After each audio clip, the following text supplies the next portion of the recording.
2016, on peut pas dire que tu étais l'année la plus chouette que l'on ait connue. Nous allons donc te laisser le temps de te retirer, non sans quelques huées bien senties. 2017 pointe donc le bout de son nez avec ses nouveaux espoirs et ses bonnes résolutions. Et pour fêter ça, on ne va pas parler du livre, piètre support artistique voué à disparaître cette année, mais de BD. Eh bien, décidément en 2017, ça promet. Alors pour les derniers frileux, chauffons la salle en parlant de réchauffement climatique. Mais personnellement, j'avoue que je n'y connais pas grand-chose sur le sujet et je suis loin d'être un bon exemple de militantisme écologique. Et j'aime beaucoup le steak de bœuf. Mais le sujet m'interpelle quand même, du simple fait qu'on en entend beaucoup parler, même si j'ai souvent l'impression qu'il s'agit plus d'un débat idéologique que scientifique. Du coup, à cette occasion, j'ai proposé au vidéaste de la chaîne Le Réveilleur de venir nous présenter un livre de son choix. Le Réveilleur est un doctorant en sciences environnementales qui a pas mal travaillé le sujet, et du coup, j'aime bien sa chaîne, parce que c'est plein d'infos scientifiques. Et je trouve donc sa chaîne super intéressante. Du coup, bonjour Le Réveilleur. Je te laisse Bimi et moi je vais me chercher une bière. Je vais vous parler d'une BD qui fut pour moi un véritable coup de cœur, Saison Brune. Saison Brune parle du changement climatique et réfléchit à la façon dont nos sociétés peuvent y réagir. Elle a reçu le prix du jury de Festival de Lyon BD en 2012 et a surtout été primée par l'Académie française pour sa contribution à la compréhension et à la diffusion des questions environnementales. Philippe voulait parler du bilan environnemental de Jacques Chirac dans Dole, une autre BD, mais il n'y connaissait rien. Armé de courage, il a donc simplement commencé à creuser le sujet. Allant de découverte en découverte, il décide qu'il y a assez d'éléments pour en faire une nouvelle BD de près de 450 pages. Saison Brune, c'est avant tout une bande dessinée en noir et blanc, agréable à lire et au dessin soigné. L'auteur inscrit ses propres réflexions, ainsi que les éléments scientifiques à travers beaucoup de références à d'autres œuvres artistiques. Par exemple, on trouve des références à Chaplin, Hitchcock ou Scorsese. Ce n'est pas un article scientifique, mais avant tout une œuvre d'art. La progression est centrée sur la découverte et la compréhension du problème du changement climatique par l'auteur et sur sa façon d'y réagir. Je suis de ceux qui pensent que quand quelqu'un découvre pleinement les problèmes liés à l'environnement, c'est souvent un choc et on peut faire un parallèle avec les étapes du deuil, parce qu'au fond, c'est aussi faire le deuil d'une certaine vision du monde. D'abord, c'est le choc et le déni. On refuse de croire que les conséquences sont graves. Ensuite, la colère. Comment on a pu laisser faire cela? Puis vient le marchandage. On se convainc que si on ferme l'eau du robinet en se brossant les dents, tout se passera bien. Beaucoup s'arrêtent à la 4e phase, celle du renoncement. On pense le problème sans espoir, que toute action est vouée à l'échec. Enfin, on peut parvenir à l'accepter, l'intégrer et créer une vision du monde qui en prenne compte. C'est extrêmement intéressant de voir un auteur livrer son cheminement, de voir comment il a réagi aux connaissances qu'il était en train d'acquérir.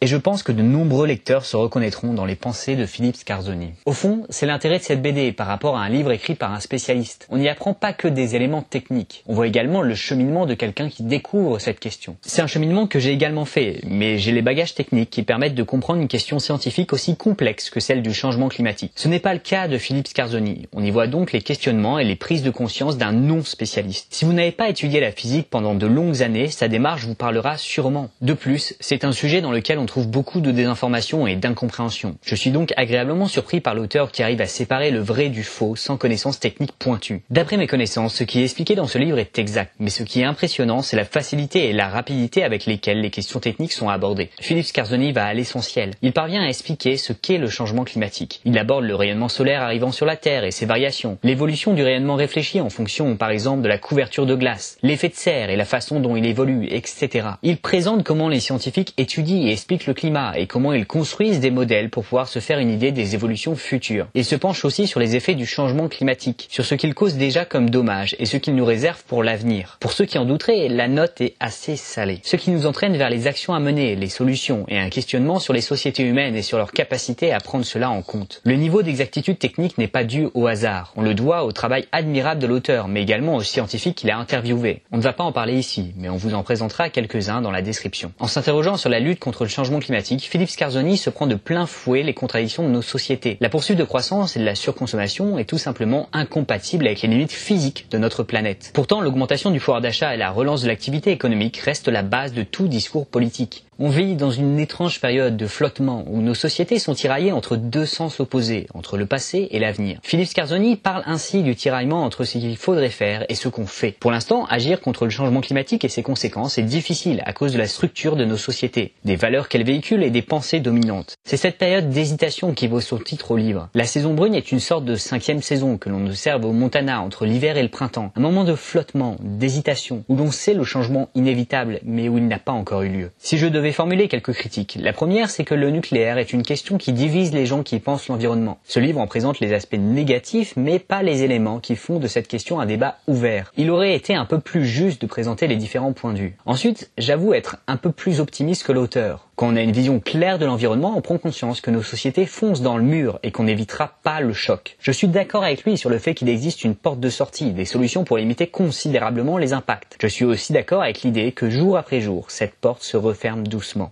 Mais contrairement à l'auteur, je crois qu'on peut la prendre. Au fond, c'est pour cela que je vous parle de ce livre et que je vous encourage à vous intéresser à cette question. L'évolution de nos sociétés n'est pas juste possible, elle est inévitable. Et si on veut être l'orchestre de ces changements plutôt que les victimes, on a intérêt à s'y atteler au plus tôt. Ma conviction profonde, c'est que la seule question qui reste est celle de l'échéance et du prix à payer pour cette longue hésitation. En résumé, c'est un ouvrage que je recommande chaudement. Les mieux informés apprécieront une bande dessinée de qualité, au fond et à la forme soignée, loin des grincements de dents provoqués par tous ces articles qui parlent du changement climatique en ayant une connaissance approximative du sujet. Les moins bien informés trouveront une excellente approche de cette question complexe, sûrement une des plus abordables et un des meilleurs rapports connaissances acquises sur temps investi. On peut saisir les grandes lignes du problème en un temps record. Voilà, j'espère que ma petite présentation vous a plu et je vous laisse en vous lisant la 4e de couverture. C'est une citation de Cornelius Castoriadis qui pourrait être la conclusion de cette présentation. Une société vraiment libre, une société autonome, doit savoir s'auto-limiter. Savoir qu'il y a des choses qu'on ne peut pas faire, ou qu'il ne faut même pas essayer de faire, ou qu'il ne faut pas désirer. Merci à toi pour cette vidéo, c'était chouette d'avoir à ne rien faire. Encore une fois, si la question vous intéresse, n'hésitez pas à aller faire un tour sur sa chaîne. Vous y trouverez toutes ces questions très bien développées et vous permettront d'autant plus de vous faire un avis sur la question. Et pour fêter cette collaboration, je te propose qu'on prenne mon 4x4 et qu'on file au bistrot du coin manger un bon gros steak bien cuit avec frites grillées à l'huile de bébé phoque. Un régal. Je vois qu'il y a encore du boulot pour la prise de conscience.